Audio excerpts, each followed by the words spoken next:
The war had finally began to turn in the Alliance's favor, and they weren't just going to let the Horde escape back to Blackrock Mountain to rebuild their army and attack again. Not at all. They were going to hunt them down to the end of the world, literally. Anduin Lothar began to chase Doomhammer all the way back to their main base. The Alliance's army was that of a bulldozer, taking down every Horde outpost they passed by.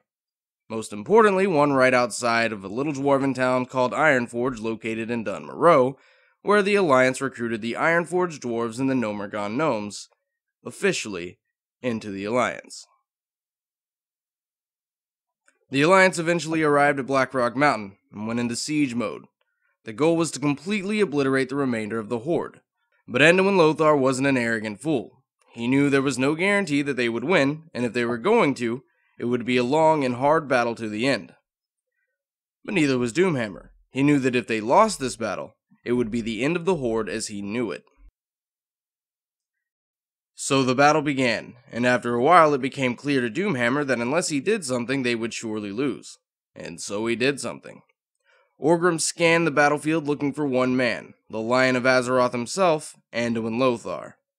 Orgrim's idea was simple: remove the head of the monster to kill the beast. So Doomhammer charged through the battle and attacked Anduin, and their duel began. Both combatants were extremely skilled, and their battle went on for minutes until Anduin slipped up and made a single mistake. Orgrim took his shot and dealt the killing blow. Orgrim thought he had won, and without their leader the humans would crumble.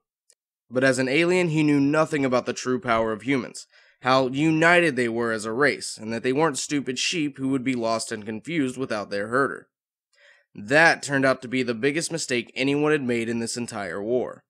In divine and holy vengeance, Turalyon struck down Orgrim Doomhammer with the power of the light. Blood and thunder, right? But Orgrim was not dead. He was just incapacitated, and in an act of mercy, Turalyon let him live as a prisoner of the Alliance. In an ironic twist of fate, without Orgrim, the Horde's army fell apart and was slaughtered. Those who survived and surrendered were taken as prisoners.